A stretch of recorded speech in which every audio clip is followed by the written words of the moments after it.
As I said in the last little video about kind of the direction of the class, I also wanted to do a video that's just going to emphasize and reiterate what it means about what case, the idea of case means in Latin.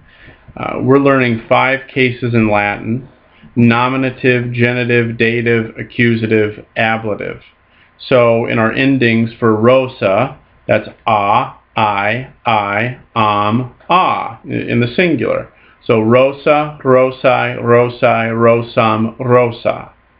And then in the plural, rosai, rosarum, rosis, rosas, rosis. And you have to understand to get beyond learning the forms and the vocabulary into really translating and understanding Latin, you have to get a firm grip on these cases and what they do. So we ran through that when we went through the original lessons. And if you feel like you've got that down, you probably don't need to watch this video. If you want a little extra help with that, thought I would just do a video on this topic while we're kind of in this holding pattern, letting everybody catch up from getting their books a little late and catching up to lesson 18.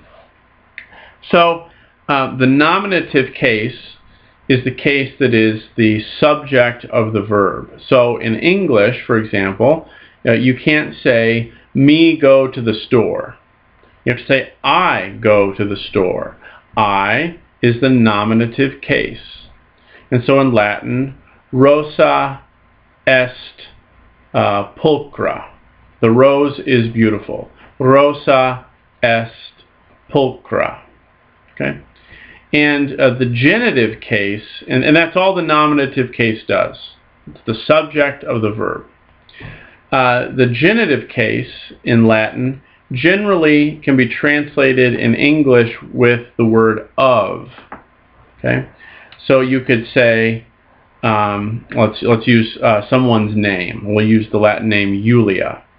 So you could say, Rosa Juliae est. Rosa Juliae est. The rose is of Julia, right? The rose is of Julia. The rose is Julia's, right? Or it's Julia's rose. Or you could say, Pater Marci. We'll use the Latin name Marcus. We'll use it in the genitive, Marci. Pater Marci Julius est. The father of Marcus is Julius.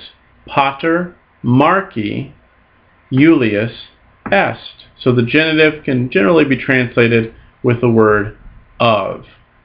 The dative is usually the indirect object in the sentence. An indirect object, for example, take the English sentence, I give, we'll try to use some of the words we know. I give roses to the girls. I give roses to the girls. I, that's the subject. It's the one that's doing the verb. So in Latin, it will be nominative. Give is the verb. I give. So in Latin, that's simply dono or do. 2 words for give. We'll say dono. So that's dono. I give. What am I giving? That's the direct object, the thing that's directly affected by the verb. Dono rosas. I give roses. Dono rosas. The direct object is in the accusative. That's what the accusative does. I give roses. Dono rosas in the accusative. But then the indirect object, the thing that benefits from the verb, or the thing that's indirectly affected by the verb, I give roses to the girls. That's going to be in the dative, to the girls. So often in English, if it's translated with for or to, that's going to be dative. I give roses to the girls. Dono rosas puellis. Dono rosas puellis. I give roses to the girls. To the girls. And then the last one is the ablative. and that indicates movement away from, or movement out of, or the manner or means in which something is done. So often in English it's like the word from, or ablative ideas in English are communicated by from or with.